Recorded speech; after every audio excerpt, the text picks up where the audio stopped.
Well, good evening, all. I want to begin first by extending our condolences to all those who have suffered, continue to suffer from the devastation from the natural disasters that we are witnessing around the Western Hemisphere. Obviously, this succession of massive hurricanes in the Caribbean are really testing, I think, the will and the spirit of the people that live in that area. And it's also testing our response capabilities. What I would tell you is our response capabilities have been extraordinary. We're really grateful for the cooperation with other nations. As you know, there are many nations involved in these string of islands that have been affected, and the cooperation has just been tremendous in terms of our ability to address the needs of our own citizens, the American people that are in those areas, but also to work cooperatively with other nations and help them as well.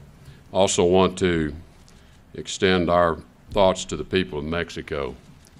Let them know that we stand with you in the aftermath of two very bad and massive earthquakes. I know many of you are following the most recent quake in Mexico City, a very heartbreaking situation to watch unfold. The President did speak to President Peña Nieto earlier today. He expressed his own deep concerns about the situation, also indicated, though, his immediate deployment of assistance to Mexico City of search and rescue expertise, a team, very large team of people who are trained for these specific type of circumstances. Immediately he deployed those towards Mexico City with heavy equipment. President Peña Nieto obviously thanked the President for that, said he welcomed and accepted that assistance, and the President assured him if there are other ways in which we can help, notwithstanding the fact that we're continuing to deal with some significant aftermaths of Hurricane Harvey, Hurricane Irma, and now to the extent we will be dealing with Hurricane Maria. This, I think, is a real testament to the relationship between the United States and Mexico. And again, our thoughts and prayers are with the Mexican people as they're dealing with this terrible tragedy, and again, ready to help them in any way we can.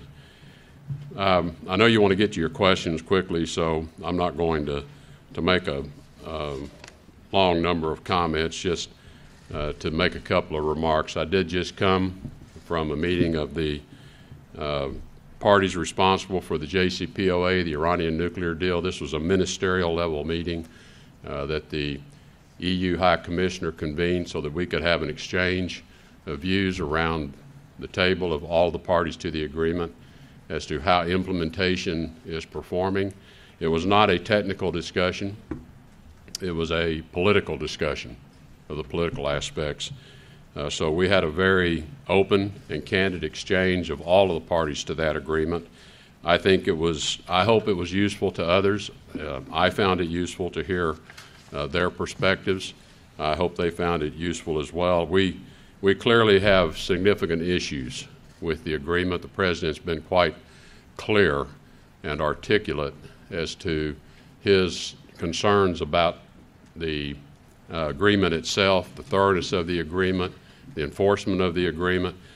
And I think really, as he has said it, and I've said many times as well, that when one looks at, he uses the word spirit of the agreement, I use the word expectations of the agreement, that even contained in the preamble of the agreement, there was a clear expectations of the parties who were negotiating this nuclear deal, that a conclusion of the nuclear agreement would set aside, obviously, a serious threat to the region and to the relationship, and that by doing so, this would allow the parties to seek a more stable, peaceful region.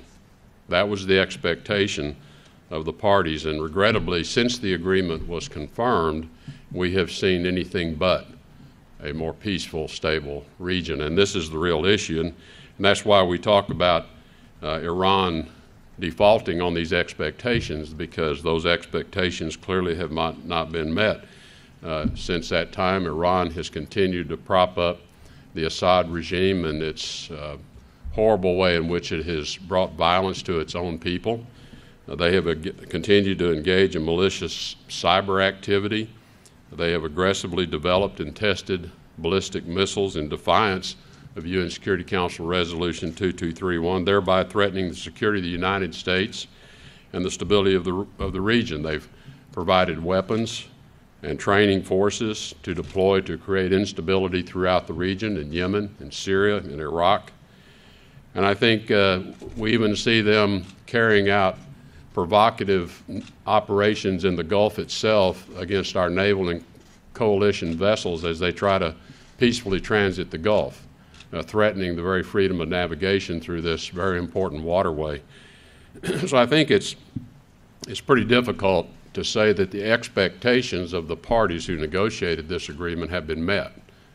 Perhaps the technical aspects have, but in the broader context, the aspiration has not.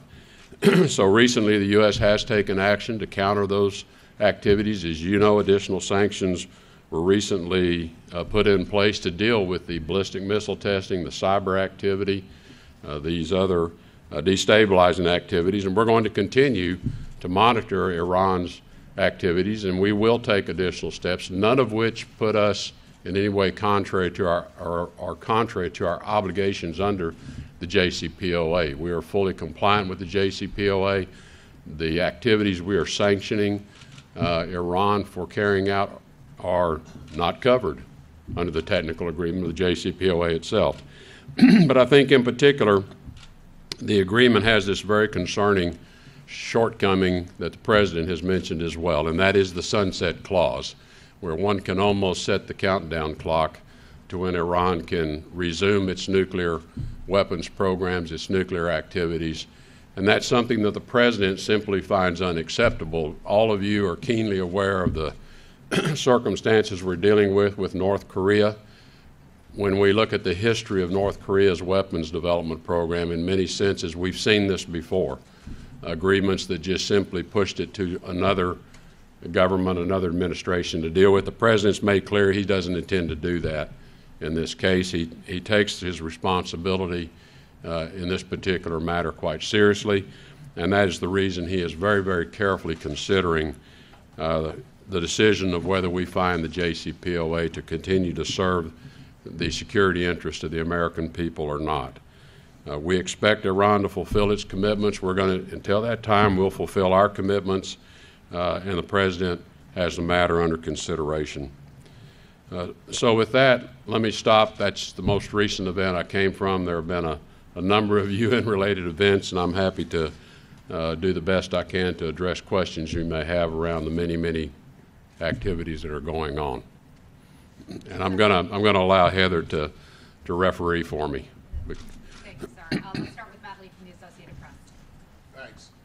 Mr. Secretary, the President said this morning that he had actually made a decision on what to do about the Iran nuclear deal, and I'm wondering, one, if you can share with us what that decision is, and secondly, about the meeting that you just came from. The European Foreign Policy Chief, Ms. Mogherini, said that all the members, all the parties who were there agreed that the deal is working and towards its purpose. And from what you said just now, you don't seem to fully agree with that. So is that characterization from her correct or not? Well, first, as to the President making a decision, as he indicated earlier, I think in a press avail or spray somewhere, that he had made a decision. He has not shared that with anyone externally. Prime Minister May asked him if he would share it with her, and he said no. So I think, as the President's always indicated, he will let you know when he thinks it's useful to let you know, and he doesn't share his forward planning with people. But he, I believe, has made a decision. With respect to the High Commissioner's characterization of the meeting, I think, again, it's important to think about, and I don't want to go into a lot of detail of our discussions out of respect for the way we agreed we treat those discussions. From a technical standpoint, the IAEA reports continue to indicate and confirm that Iran is in technical compliance of the agreement, and no one around the table took exception to that. the political side of the discussion is what I shared with you. And so I think the High Commissioner was reflecting the rigid and strict contours of the agreement itself. Thank you, Mr. Secretary. You made the correlation between North Korea and Iran, so if I could follow up on that. First of all, you said the other day that North Korea was starting to show some effects of the sanctions. Could you expand a little bit on that? What are you seeing so far? And when you talk about the idea that you want an agreement with North Korea, and then you seem to kind of move the goalpost a little bit on Iran, I mean, I think your counterparts would say that yes, that the expectation was always there that this might, and the hope, I think, that Iran would improve its behavior, but that was never written into the agreement. And so what do you say to those that are concerned that why would North Korea make an agreement with the United States if it's going to go back on its word and it's on its agreement? And does this hurt the credibility of the United States in making deals in the future? Thank you. Well, I think in terms of an agreement that we would strike with North Korea would be of a very different nature than the Iranian JCPOA, which by its title is a joint commission plan of action. It doesn't even contain the word agreement in its title. And this is one of the challenges. So what we really have is a plan that then was agreed and memorialized. We would take a very different view of the nature of the North Korean agreement. And it is because while the threat is the same, it's nuclear weapons, the issues surrounding North Korea are very different than the issues surrounding Iran. Iran is a large nation, 60 million people. North Korea is a smaller nation, the Hermit Kingdom, living in isolation. Very different set of circumstances that would be the context and also the contours of an agreement with North Korea, many aspects of which don't apply between the two. So the threat's the same, but the nature of the agreements are going to be quite different in terms of what's necessary to achieve the objective, a denuclearized North Korea and Iran that never pursues nuclear weapons. So the endpoints obviously are the same, but the elements that allow you to achieve that are very, very different. Dave Clark from I'm sorry on that. On the North Korean sanctions. We have some indications that there are beginning to appear evidence of fuel shortages. And look, we knew that these sanctions were going to take some time to be felt because we knew the North Koreans, based on information that the Chinese had shared with us and others had shared with us, had basically stockpiled a lot of inventory early in the year when they saw the new administration coming in anticipation of things perhaps changing. So I think what we're seeing is a combined effect of these inventories are now being exhausted and the supply coming in has been reduced. But there are indications that there are shortages of fuel in particular, and I think we will see latent evidence of the impact of the other sanctions that have been put in place. Dave Clark from AFP. Thank you. Mr. Secretary, this was your first encounter with the Iranian Foreign Minister, Mr. Zarif. How did that go? Given the deep concerns you have about Iran's behavior, do you think their officials are people that you can negotiate with? Well, the Iranian people, first let's talk about the Iranian people, are a very well-educated, very sophisticated population. So their leaders similarly are well-educated, very sophisticated, and Foreign Minister Zarif certainly is in that category. So yes, whether we can agree, that's another thing. We certainly have very different views of this relationship. And I think in many respects, one of the great challenges for us is coming to some understanding of what defines this U.S.-Iran relationship. Because it's not a particularly long-standing relationship. It's only been in the current relationship in place for about 40 years. It was born out of the revolution with our embassy being seized. It's been scarred by terrible attacks against our men and women in uniform enabled by Iranian capability. So this is it's a relationship that's never had a stable, happy moment in it. And I think if we ever get the chance to talk, perhaps that's where we ought to start talking is this going to be the way it is for the rest of our lives and our children's lives and our grandchildren's lives? And we've never had that conversation. So I don't know. We'll see. It was a good opportunity to meet, shake hands. The tone was very matter of fact. There was no yelling. We didn't throw shoes at one another. It was not an angry tone at all. It was a very, very matter of fact exchange of how we see this agreement very, very differently.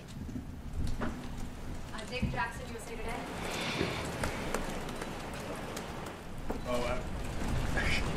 Today. Secretary Tillerson, why is Mr. Trump keeps suggesting that he's going to kill the Iran deal, but he won't tell us exactly what he's going to? Why is he stringing this out, and why is he speaking of the agreement in the way that he is? All in due time. Why not go ahead and say what the decision is now rather than keep people in suspense? Well, there is additional work that goes with that decision. So, I mean, yes, it's very easy to make a unilateral decision and say I'm doing it and then, let the cards fall where they may, let the dust hit the ground where it hits. But in terms of how do we want to prepare ourselves and others for a decision? So I think the president, I think he's going about it in the correct way. He's being very deliberative. He has heard he's heard the arguments from both sides. If no one wanted to make that argument, then someone would put that case together and say, but we have to think about it from this perspective.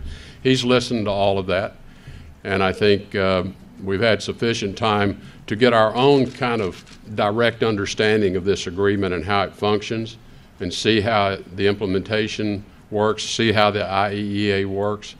And so I think the time has come for a decision to be made, and it is the president that has to make the decision, and he has really considered the input, thinking about it from all the angles. And so, I didn't know he was going to say today he's made a decision. I knew he had, but I didn't know he was going to say he had. So if he had just not said that, you wouldn't have been asking me this question. If he does recertify, what happens then? Mr. Secretary, thank you very much.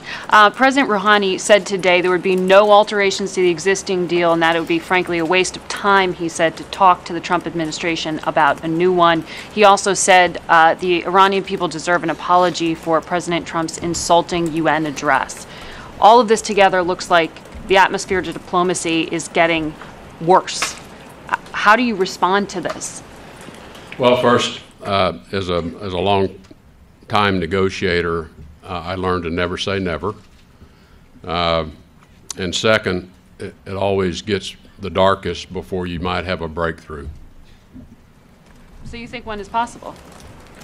As I've said to people many times, as the nation's chief diplomat, I better be the most optimistic person standing in the room. Final question, Jeff Mason from Reuters. Thank you very much. Mr. Secretary, if the president decides or has decided to end this agreement, one of your jobs, no doubt, would be to articulate that to some of your other allies who are pressing the U.S. to stay in. Have you laid the groundwork for that? And you said, let me just throw one more question. Okay. You said you had a matter-of-fact conversation with your Iranian counterparts. Can you envision having that kind of a conversation with North Korea? I'll take the second question first. I don't know whether I can have the same kind of a matter-of-fact discussion with North Korea because we don't know how their means of communication and behavior will be. We have very, very limited contact with their representative here at the UN from time to time, but how the decision maker or the people that are closer to the decision maker are going to behave is something we will have to understand and learn, so I can't really answer that question. The first part of your question was reaching out to allies that yes. the U.S. Well, look, the allies have known because President Trump, this was it was talked about in his campaign. He's continued to talk about it every time we had to come up on the 90-day certification. He's talked about it. So we have been in discussion with our allies for quite a long time. And I have been in contact with my counterparts, including I've been in contact with heads of state that are signatories to the agreement. It was up for discussion when I was in London last week. So we've had a lot of exchange over how would they view this, how would this affect them. You know, one of the things that and I mentioned all these other activities of Iran that we think really do violate the expectation, and that we are sanctioning them for those. We also have been making the case to our allies that you share our concern about Iran's behavior. Please join us in sending that strong message to them, and you're not violating the agreement. And I think they are looking more carefully. I think there's been a bit of a hesitancy because of their commitment to the agreement to think about sanctioning some of these same activities. We believe they're now looking more carefully and seriously at that as a means to push back on this other behavior of Iran's that they agree with us is just simply unacceptable. So that, in the answer to your original question, there's been a lot of dialogue about it, a lot of discussion. So we've heard from them, and we've listened a lot to them as we've walked up to making our own decision. One last question, sir. Thank you, everyone.